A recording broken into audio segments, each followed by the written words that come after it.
Scott with you once again. We are continuing some discussion on perilous times that are existing in society today.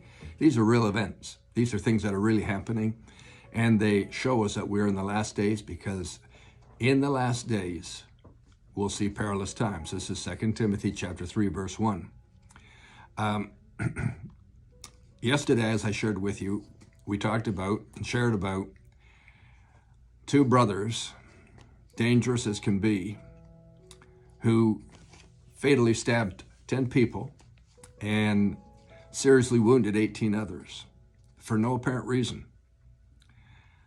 They had, the one individual particularly, though I think he was the older brother, had a very, very violent past.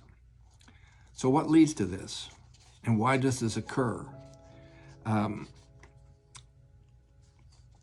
We used to feel our society was safe, and we used to feel that there were things in place that were deterrents, and people would back off doing something that was wild and crazy because of justice and incarceration, being put in prison and so on.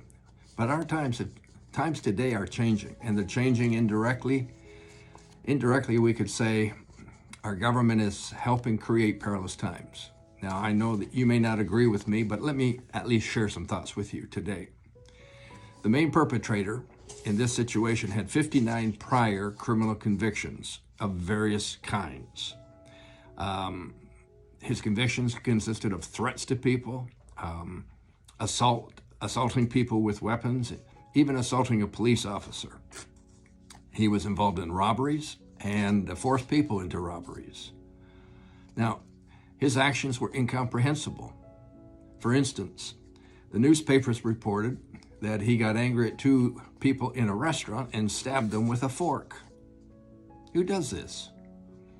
Another instance, he went outside of a building, out of a store, I believe it was, accosted a man and beat him unconscious. Who does this? Another instance, he was in a home. The police were commanding him or demanding that he come out of the home. He refused. When he did come out, he kicked a police officer in the face and in the head. Who does this?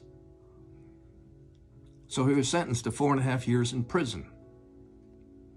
And our system works in such a fashion that you don't have to serve the full sentence. You reach a certain point, and there's a statutory provision for your release. So he was released on parole.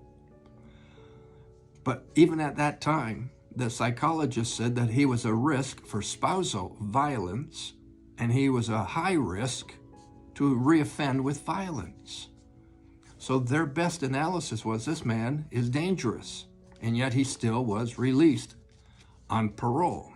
That occurred in the summer of 2021. He violated his parole. He had his parole less or restricted. He showed a little bit of improvement during that further restriction, and they released him again on parole in February of 2022. Now, here's what I read in the newspaper, our national paper. I was shocked by it. Let me read a portion of it to you. Here was the parole board's direction, their decision.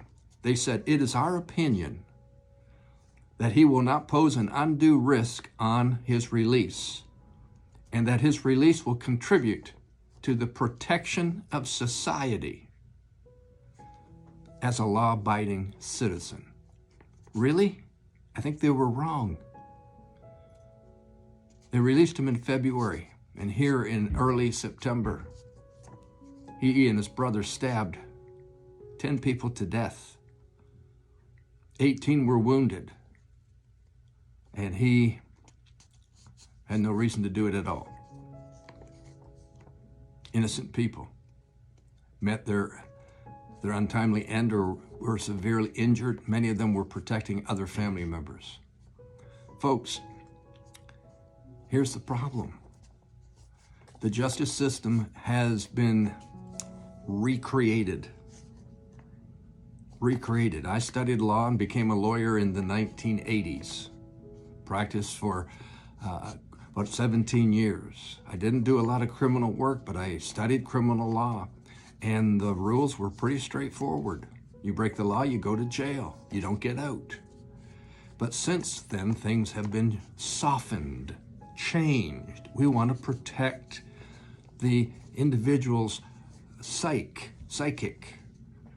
Here's what's happened. Our governments have passed legislation. Parole boards have changed rules, or in fact, they're enforcing rules that have changed, I should say.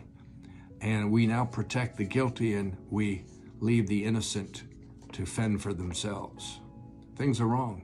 Things are upside down. What I'm really saying is this: perilous times exist all across the system. They're not just in the criminal offense, they occur across the system. The system has allowed things to be created in this fashion. It exists all through our society. We're in the last days. See you tomorrow. Call you blessed. Amen. Bye.